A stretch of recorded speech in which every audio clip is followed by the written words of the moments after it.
At ngayong araw pala mga ka-80, magluto pala tayo ng ating tanghalian na butter garlic shrimp with salted egg. Bale mga ka-80, naisipan pala natin magluto ng butter garlic shrimp kasi may nag-request sa atin nakaraan sa live. Kaya pagbibigyan na natin yan mga ka-80.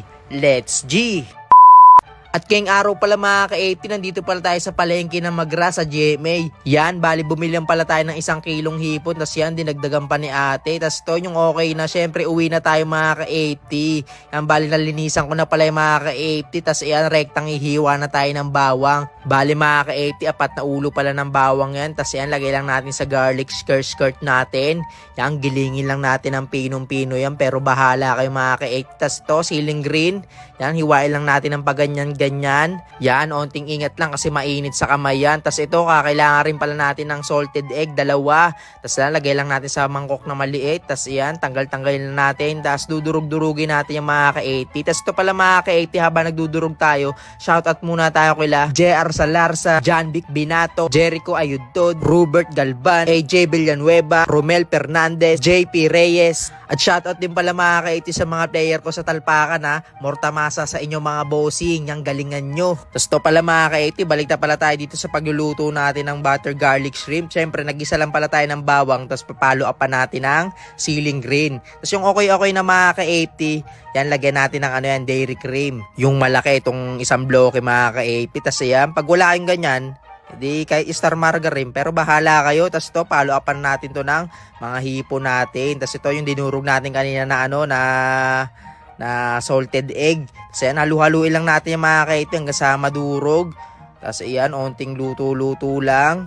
Tapos follow upan natin ng onting otabs, pampapogi. De joke lang, pero bahala kayo. Yan, halu-halo lang. Tapos yan, pag okay na mga ka-80, yan, pigaan lang natin ng lemon. Yan, ubusin natin tong lemon na to. Kahit sama na natin yung buto dyan, okay lang yan mga ka-80. Tapos yan, halo-halo lang mga ka-80. Ganyan lang kabilis gumawa ng butter garlic shrimp with salted egg.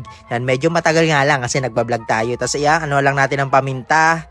Yan, para poging-pogi talaga yung natin, yung hipon natin. Tapos ayan, tignan nyo naman yan, pinainggit pa oh. Talagang tekwalits sa tekwalits yan. Pagka inano mo sa kanin yan, talagang alam mo yan mamaya, pahinga ka dyan mga ka-80.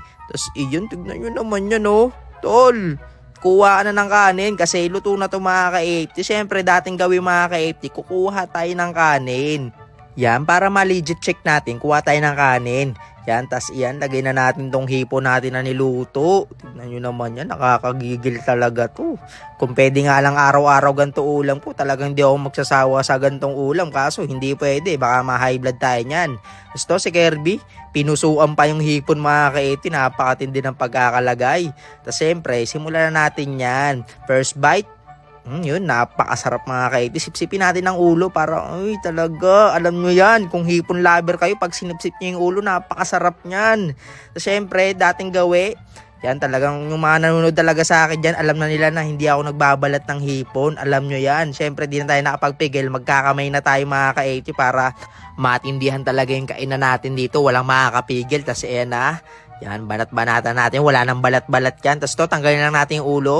Yan, tama muna tayo sa ulo, baka ma-high blood tayo mga ka-80. Tapos to pala mga ka-80, hanggang dito na lang. Salamat!